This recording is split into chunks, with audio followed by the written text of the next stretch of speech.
मनोज काका जी, आपसे ही शुरुआत करते हुए योगी आदित्यनाथ का बयान तो गौर से आपने सुन लिया होगा। उन्होंने कहा कि विरोधी दूरबीन लेकर कमियां ढूंढने निकले थे, लेकिन सनातन आस्था को मानने वाले लोगों ने आप लोगों को करारा जवाब दे दिया है। देखिए, योगी आदित्यनाथ के बातों पर सिर्फ इतना ही कहा जा सकता है कि तेरे पैरों के नीचे जमीन नहीं, कमाल है तुम्हें फिर भी यकीन नहीं। और बेपनाह अंधेरों को शुबह कैसे कहूं मैं, इन नजारों का अंधा तमाशबीन नहीं। और तेरी जुबान है झूठी जमहूरियत की तरह, तू एक बेहतरीन से गाली से जलील नहीं। तो जो लोग लगातार झूठ बोलते हैं, योगी आदित्यनाथ अपने बनावट, अब योगी आदित्यनाथ जी को अगर दृष्टि दोष हुआ हो तो मैं नहीं कह सकता चित्रा जी, लेकिन कम से कम आपके संस्थान को तो हम लोग बधाई देंगे। और आपके जो आपकी प्रतिबद्धता रही कि 28-29 की रात में जो वहां भगदड़ हुई और जो 2.5 से 3 किलोमीटर लोगों के कपड़े, लोगों के जूते चप्पल, लोग अपने लोगों को खोते रहे और लाशें बिछ गई, उस लाशों को नकारने वाले योगी आदित्यनाथ जी जिस आयोजन में नंगी माताओं बहनों के कपड़े बदलते हुए उनके रील तक बेचे गए टेलीग्राम पर, जिस आयोजन में लोगों को सफाई कर्मियों के आज उनके साथ दिखावटी सधर्मिता तो दिखाई जा रही है, लेकिन वही सफाई कर्मियों ने यह बयान दिया कि उनके भुगतान तक नहीं हुए। हमारी कोई रिपोर्ट, हमारी कोई संस्था की रिपोर्ट थे, और इस पर हमारे आपके भी संवाद हो चुके हैं। जो सेंट्रल पोल्यूशन कंट्रोल बोर्ड है उसकी रिपोर्ट रही कि मां गंगा के पानी में फीकल कोलिफॉर्म है, क्या है कि नहीं है, बीओडी का लेवल ज्यादा है, क्या है कि नहीं है। उसको देश के एनजीटी ने, जो एक न्यायिक संस्था है, उसके चेयरमैन ने, प्रकाश श्रीवास्तव ने कहा कि वहां का पानी खराब है। तो अगर योगी आदित्यनाथ, हमारा तो धर्म ये है सब चित्रा जी कि हम जिसको पसंद करते हैं कम से कम उसका संरक्षण और उसका शुद्धिकरण चाहते हैं, लेकिन योगी आदित्यनाथ जी जैसे लोग जो संत कह रहे हैं अपने आप को, उनका विमर्श इस तरह है कि वो मां गंगा के नाम पर धंधा तो कर रहे हैं, धर्म की राजनीति कर रहे हैं, लेकिन मां गंगा को गंदा रहने देना चाहते हैं। ठीक है, लेकिन 65-66 करोड़ लोग जहां पर 45 दिनों के भीतर आए, वहां पर साफ सफाई यकीनन एक बड़ा मुद्दा रहेगा। लेकिन मैं आऊंगी आपके पास सवालों को लेकर। आपने जो सवाल दागे हैं के शर्मा जी उसका जवाब देंगे। के शर्मा जी वो कह रहे हैं कि चेहरे पर धूल रही और शीशा साफ करते रहे, इस तरह का कुछ बयान और कुछ शेर भी सुनाए हैं आप लोगों के लिए। के शर्मा जी वो कह रहे हैं बढ़ा चढ़ाकर आपने महाकुंभ दिखाया तो जरूर, लेकिन भगदड़ की घटना हो, इसके अलावा लोगों की दूसरी परेशानी हो, उसको सरकार की ओर से एड्रेस नहीं किया गया।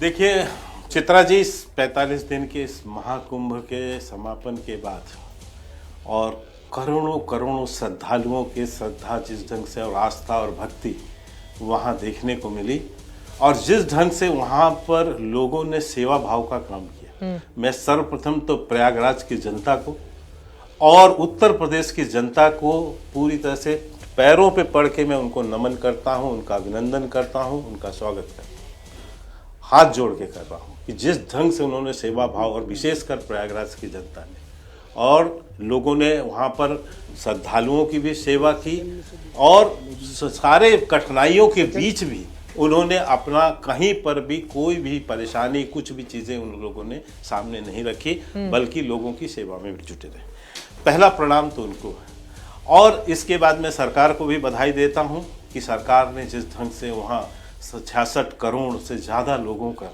वहाँ व्यवस्था, इतनी व्यापक व्यवस्था की, पूरा विश्व अचरज में है, पूरा विश्व उसको देख रहा है, और सारे जाति पंथ भेद को समाप्त करके लोग ने एक नदी के जल पर एक घाट से स्नान किया, बिना किसी भेदभाव, छुआछूत, किसी भी तरह की कोई भी बातें वहां नहीं देखने को मिली। यही सनातन की शक्ति, ये हिंदुत्व की शक्ति है, जिसको आज पूरा विश्व नमन कर रहा है, पूरा विश्व अद्भुत रूप से देख रहा है। एक अद्भुत महाकुंभ विश्व में देखने को मिला। यहाँ पर श्रद्धालुओं को श्रद्धा भी देखने को मिली, भक्तों को भक्ति भी देखने को मिली, और हिंदुत्व और सनातन की एक महान शक्ति भी जो है ये प्रयागराज में इस महाकुंभ में देखने को मिली। अभी मेरे मित्र कर रहे थे कि हमारा धर्म, 2 तरह के धर्म हैं चित्रा जी, एक दानवों का धर्म है, एक दैत्यों यानी दैत्यों का धर्म है, और एक देवों का है। जो देव लोग हैं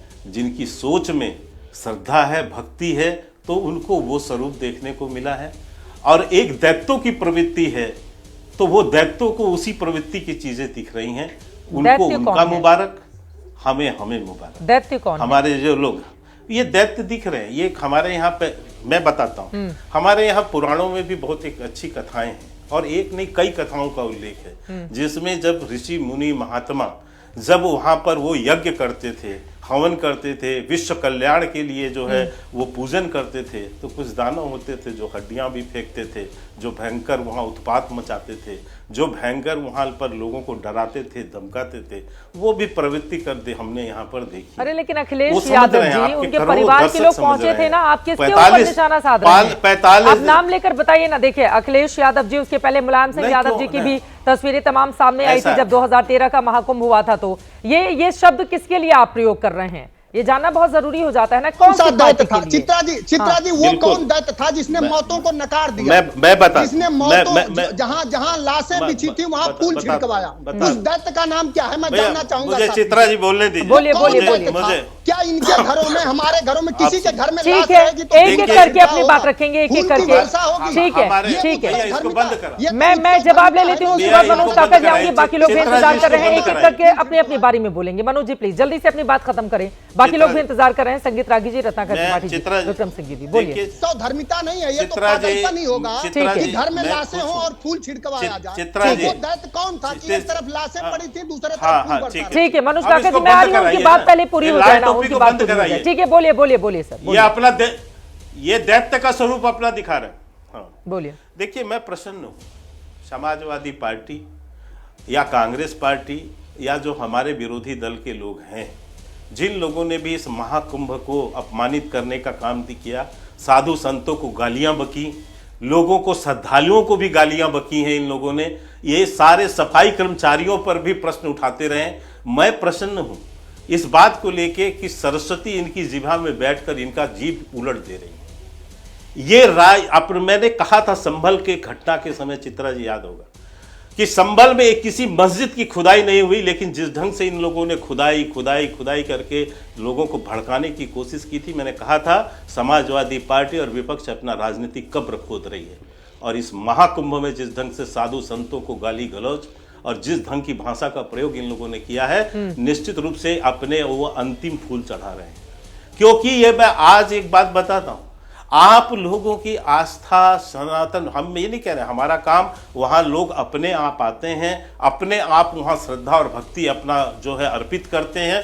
हम सरकार के रूप में उनका ज्यादा से ज्यादा सुविधा पहुंचाने की काम करते हैं। ठीक है। और मैं बिल्कुल आप कह रहा हूँ, वहाँ कोई टूरिज्म के लिए नहीं गया था, वहाँ लोग अपने तीर्थाटन के लिए गए थे। ठीक है। हम कितने भी, हमारे कैलाश मानसरोवर यात्रा हो, अमरनाथ यात्रा हो, तमाम यात्राएं होती हैं, हम कई कठिनाइयों से यात्रा करते हैं। अरे वैष्णो देवी भी जाते हैं तो 15-15, 20-20 किलोमीटर चलते हैं। और हम जो हमारे कोई देवी देवता ऐसे नहीं, चित्रा जी आप देखिए बड़े बड़े देवियों के मंदिर पहाड़ियों पर है, आज सड़कें बन गई अलग बात है, लेकिन पहले भी लोग दुर्गम स्थलों से जाते थे। ठीक है। ये हमारी हिंदू और सनातन धर्म की आस्था है, ये शक्ति है हमारी, ये श्रद्धालुओं की शक्ति है। और उनको ये समाजवादी यदि गाली के रूप में ले रहे हैं, ठीक है, और दो लाइन में मनोज काका जी आप जवाब दे दीजिए, फिर मैं बाकी लोगों के पास जाऊंगी। ठीक है, लेकिन ये बात भी सच है ना कि शर्मा जी कई किलोमीटर तक छोटे छोटे बच्चों को लेकर लोग पैदल जाते हुए दिखे, ये बात भी सच है, आप कैसे इनकार करेंगे? 15-15, 20-20 किलोमीटर तक सिर पर बोझ लेकर लोग पैदल जाते हुए दिखे। दिल्ली केंद्र की रिपोर्ट बताती है कि गंगा का पानी पूरी तरह से शुद्ध नहीं है, यूपी की रिपोर्ट उसके इधर सवाल करती है। इसका जवाब आप दीजिएगा, बाकी मेहमानों के पास भी जाना है।